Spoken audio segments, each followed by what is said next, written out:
কথা বলতে পারবেন, সারা পৃথিবী বলতো না পৃথিবী সূর্যের চতুর্দিকে ঘোরে, কিন্তু কোপার্নিকাস বললেন না পৃথিবী সূর্যের চতুর্দিকে ঘোরে। তো সব মানুষ বললে বলে ওটাই যে গতির পক্ষে হতে হবে, মেজরিটি বললে বলে ওটাই গতির পক্ষে হতে হবে, তাও কিন্তু না।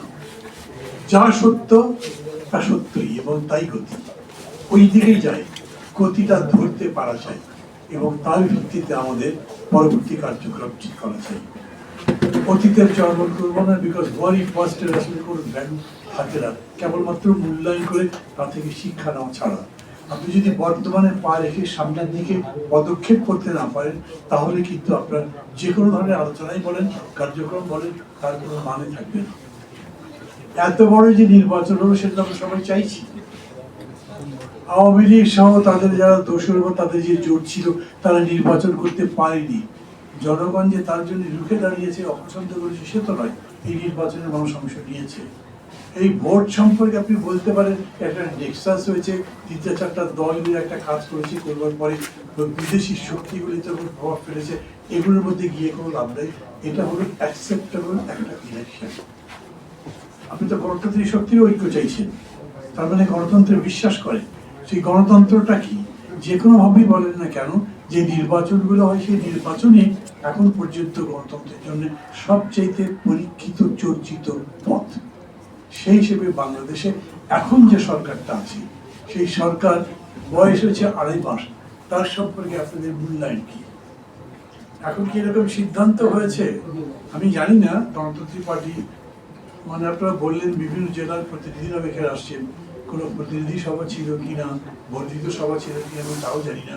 কাফিকে জিজ্ঞেস করলাম, ও বললো তা না, এমনি আশেপাশে যারা যারা আছেন জেলা নারায়ণগঞ্জ ইত্যাদি ইত্যাদি তারা হয়তো এখানে এসছেন। তাও যদি সত্যি হয় তাহলেও এক ধরনের প্রতিনিধিত্বমূলক আলোচনা তো এটা। আপনারা কি মনে করছেন এখন সরকার সম্পর্কে? সরাসরি বিরোধিতা করে নেমে যাবেন তাই তো নাকি? আমাকে যদি জিজ্ঞেস করেন, আমি না একটা বিরাট ফাঁপড়ের মধ্যে আছি। 15 বছর একসাথে আন্দোলন করলাম, তারপরে আমরা একসাথে নির্বাচন করব, ওদের পক্ষ থেকে বলা হলো নির্বাচনের পরে জাতীয় সরকার করা হবে, সংস্কার করবে, কর্মসূচি দেওয়া হলো, কিন্তু আমি নির্বাচন করতে পারলাম, কিন্তু ওই জোটের মধ্যে বা ওই ঐক্যবদ্ধতার মধ্যে না। এখন আমি কোথায় আছি জানি না। যারা সাইফুল হক এখানে বক্তৃতা করেছেন, উনি ওই পক্ষের শক্তির সাথে নির্বাচন করেছেন, এখন কি আছেন জানি না, বলছেন একটু অপেক্ষা করে দেখতে চাই, বুঝতে চাই, তাও যেমন বলছেন, আবার ক্রিটিকও করছেন। তার মানে আমরা এরকম একটা জায়গায় আছি, 2.5 মাস ধরে এই সরকার যতগুলো কাজ করেছে, যেগুলো ফোকাসড হয়েছে, মানুষের সামনে আসে, সেগুলোর পক্ষে বলবার মতো করে যুক্তি পাওয়া যাচ্ছে না। রিয়েলিটি হচ্ছে এই যে মানুষ মনে করছে এই 2.5 মাসে সরকার যা করছে সেটা 24-এর চেতনায় বাইরে গেছে, বিপক্ষে গেছে।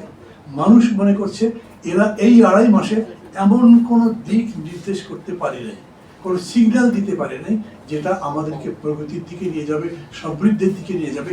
যেই আকাঙ্ক্ষায় এত বড় জীবন দিলাম, প্রায় দুনিয়া কাপড় একটা অভ্যুত্থান করলাম, সেই অভ্যুত্থানের বিজয় অর্জিত হতে পারে। কিন্তু তারপরে সত্যি যদি কিছু মনে না করেন তাহলে আমি একটু কড়াকড়ি বলি, গণতান্ত্রিক পার্টি এখন এই যে রাজনীতির কথা আমরা আলোচনা করছি, এখানে যে সমস্ত ঘটক অনুঘটক আছে তার মধ্যে কতখানি প্রাসঙ্গিক? আচ্ছা, আমি যদি আমার নিজের কথাই বলি, আমি কতখানি প্রাসঙ্গিক? বিরাট একটি টেলিভিশন সেলিব্রিটি হতে পারি, অত বড় নই। আমি অবশ্য এখন আবার রেগুলার একটা টক শো করছি, যেটা আগে করতাম, বিভিন্ন জায়গাতে ডাকলেই যাই, কিন্তু তারপরেও টেলিভিশন সেলিব্রিটি মানে তো বিগ পলিটিশিয়ান এরকম না। তার মানে যে রাজনীতিতে খুব প্রাসঙ্গিক কিনা সেটা নির্ধারণ করে না।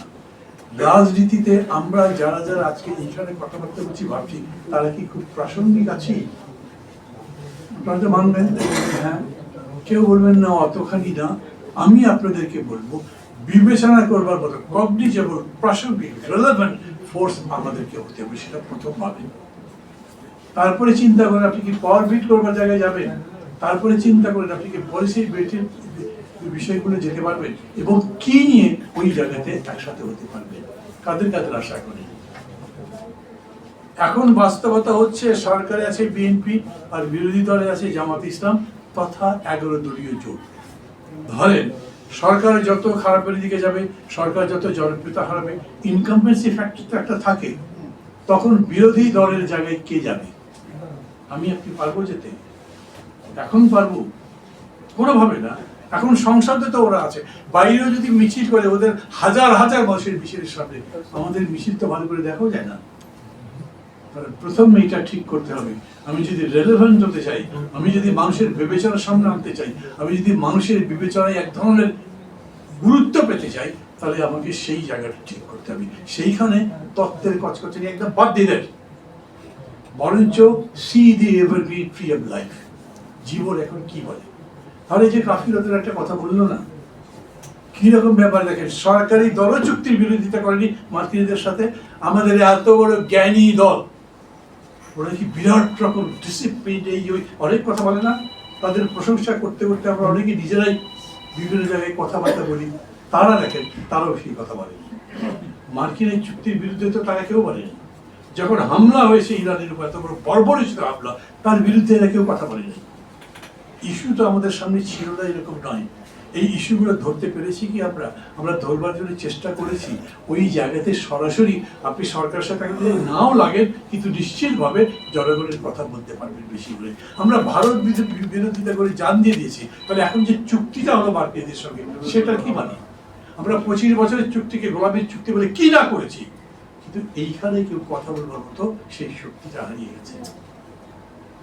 এখন রতন তো বসেছে কাফিরত আমার পাশে, 2 জানুয়ারি বোধ হয় কত 72 নাকি 73, এই ইউসিসের সামনে, তখন একটা ইউসিস ছিল,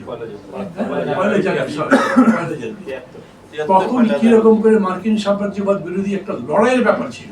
আর এখন আমরা মার্কিন সাম্রাজ্যবাদের বিরুদ্ধে লেজ টানতে পছন্দ করছি, সমস্ত পরিচিত এবং মোটামুটি জনপ্রিয় নেতারা পর্যন্ত। এটা বাস্তব সত্য কথা যে আমরা যে প্রগতির কথা বলছি, সেই প্রগতির রাজনীতি তার জায়গা থেকে অনেক পেছনে চলে এসেছে।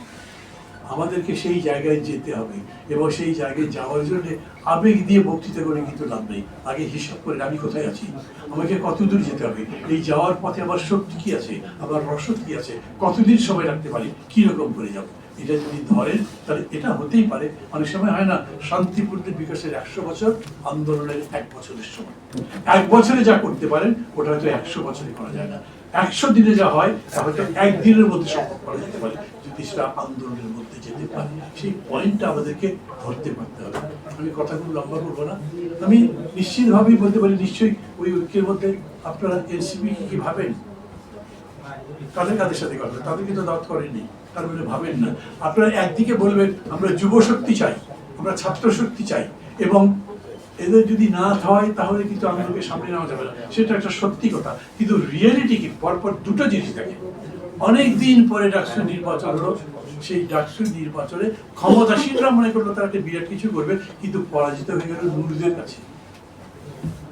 সেই দল, তারা নিজের একটা দল করেছে, সেই দল তো আপনাদের সাথে নাই, এই জায়গাতে বক্তৃতায় তো তাদেরকে ডাকেনি, এবং তারা এখন সরকারের সাথে আছে। তারপরে অনেকগুলো বছর পরে 15 বছরের যে প্রতিষ্ঠিত স্বৈরাচার, তার বিরুদ্ধে লড়াই করে যারা সামনে থাকে, যারা নেতৃত্ব দিল, তারাও সেই তরুণ সমাজ, তারাও এখন আমরা এইখানে যারা যারা আছি তাদের সঙ্গে কেউ রাজনৈতিকভাবে যুক্ত নেই। কতগুলো বছর আমরা ইতিহাসের সাথে হাঁটতে পারিনি, কত বছর আমরা তরুণদের সাথে যেতে পারিনি,